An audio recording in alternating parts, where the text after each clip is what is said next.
Oi, gente, eu sou a Melissa, sou aluna de iniciação científica do Black Hole Group, sou orientada pelo Rodrigo Nemen e meu projeto se trata da renderização realística de buracos negros.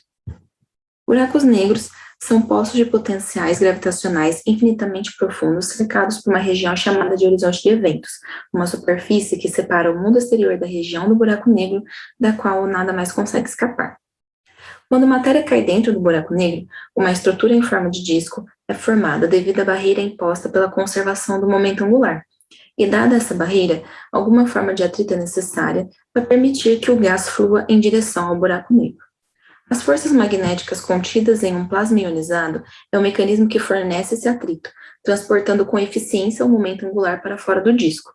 Essas tensões também convertem parte da energia potencial gravitacional do fluxo de acreção em calor e podem liberar uma fração substancial de sua massa de repouso, servindo como fonte de alimentação primária para núcleos galácticos ativos, sistemas binários de buracos negros e também explosões de raios gama. Enquanto modelos analíticos em uma dimensão têm sido muito úteis para abordar esses tópicos, alguns aspectos físicos do disco de acreção, como sua dinâmica, estão além do escopo de tais modelos.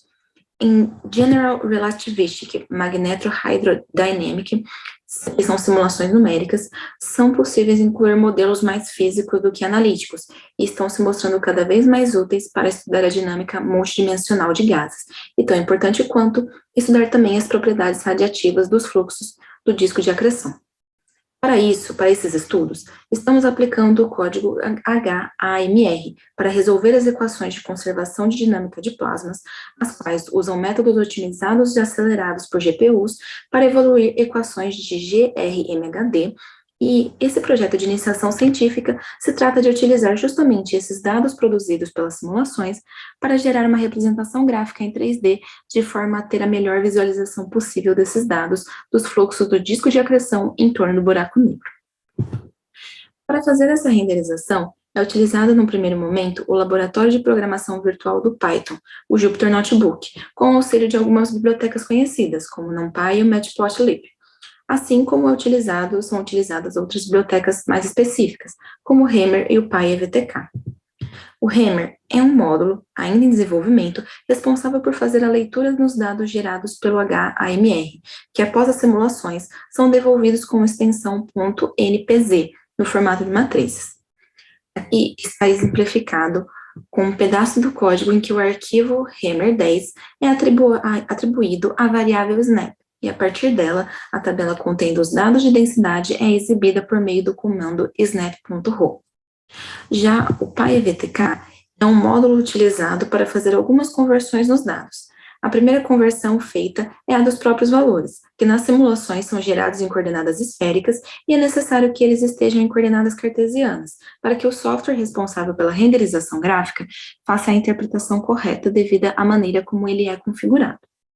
Aqui demonstrado, snap.ph, snaph e snap.r significam, respectivamente, as coordenadas φ, θ e raio em coordenadas esféricas, que serão convertidas para x, y e z em coordenadas cartesianas.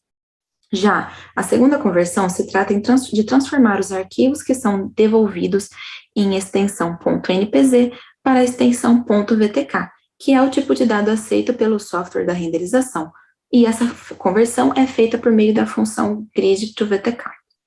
Depois das conversões feitas, ao utilizar a função grid2vtk, um arquivo sob nova extensão é gerado e salvo no computador, e esse arquivo que utilizamos é o que utilizamos para plotar no software ParaView, que é um software open source para análise e visualização de dados que possui ferramentas para renderizações em 3D.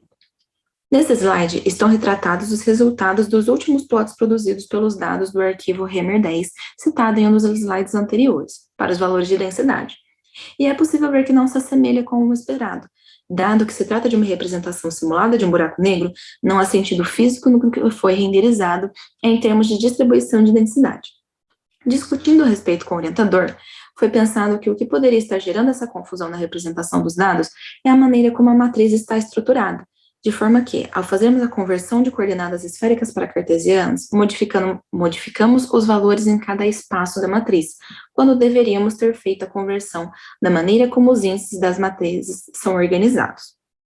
Dessa forma, os próximos passos para obter uma renderização satisfatória é fazer a devida conversão de coordenadas esféricas para cartesianas, o que chamamos aqui de remapeamento de coordenadas.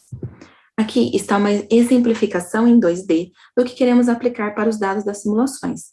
Nesse gráfico em coordenadas polares, em θ por r, vemos representado um círculo que, por estar em coordenadas polares, é visto como uma constante. Ao fazer o remapeamento e produzir um gráfico de x por y em coordenadas cartesianas, o que veríamos é um círculo propriamente dito. Esse processo de remapeamento é o que está sendo desenvolvido atualmente.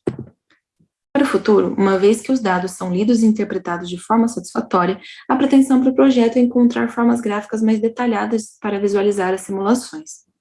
Uma forma já pensada para melhorar a qualidade das renderizações é posteriormente fazer uso do framework NVIDIA Index, que em conjunto com o próprio Paraview é capaz de gerar imagens como essa que está aqui, representando um vento de galáxia utilizando 7 terabytes de dados, o que nos proporcionou uma imagem com uma qualidade muito maior e detalhes muito mais visíveis.